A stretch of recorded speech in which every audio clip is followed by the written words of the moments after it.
Now let's check the prices of flowers in Dangwa, Manila. We have mobile journalist Jazz Paredes. Jazz, go ahead. Angelo, Chego, no? Sa ngayon, October 31, Bisperas ng Undas, ay napansin-pansin yung pagtaas ng presyo ng mga bulaklak dito sa Dangwa at base sa pagtanong-tanong natin kanina, ay madalas daw tumataas talaga ang presyo mula October 30 hanggang November 1. At sa ngayon, sa kasalukuyan, ito yung mga presyo ng mga mabebenta nating bulaklak tuwing mag-uundas. Meron tayong imported Malaysian Mom, 600 per bundle. Ang regular price nito ay 300 pesos. Meron din tayong mga Radus na ngayon ay 350 pesos per bundle, which is usually nasa 80 pesos lang yung regular price nito. Meron din tayong mga local Malaysian Moms na nasa 250 per half bundle. And meron naman tayong mga carnation na 250 per bundle. And last time yung regular price nito ay nasa 200 pesos lang per bundle. Meron din tayong mga or mag-undas ay 650 pesos lang, habang meron din naman tayong mga arranged flowers. At sa pinakamurang natanong natin kanina, Angela and Diego, ay nasa 200 pesos, pero yung pinakamahal ay umaabot ng 2,000 pesos. Habang naman yung mga basket arrangements or yung talagang mga customized na arrangement ng flowers, pwedeng tumaas hanggang 5,000 pesos.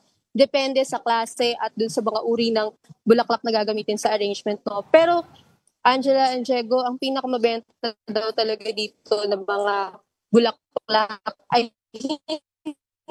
hindi sa uri na babase, no, sa kulay. Kapag daw ang stocks dito, ito yung mga in-demand talaga. Oo. Anong sasabihin? Jazz, ang tanong dito kasi... Ayan. Hindi, ito muna. Kasi madaming pupunta sa libingan tomorrow pa or early in the morning. So, until what time is Dangwa open today? Yeah. Are they gonna be open past midnight para if ever bago pumunta sa mga probinsya, makabili na sa Dangwa? So ngayon, no, hindi pa natin natatanong yan sa mga lokal na pulisya kung hanggang anong oras pa magbubukas itong Dangwa. Pero base sa nakausap natin kanina ay dadami pa daw ang mga dadagsa dito sa Dangwa na hanggang mga alas 9 na ng gabi, dadami pa raw dito dahil mga magla-last minute na bili ng mga bulaklak dito sa Dangwa bago umuwi sa kanilang probinsya. So ngayon, Angela, Diego, ay kung makikita nyo sa aking likuran, ay medyo maluwag pa yung lagay ng kalsada dito.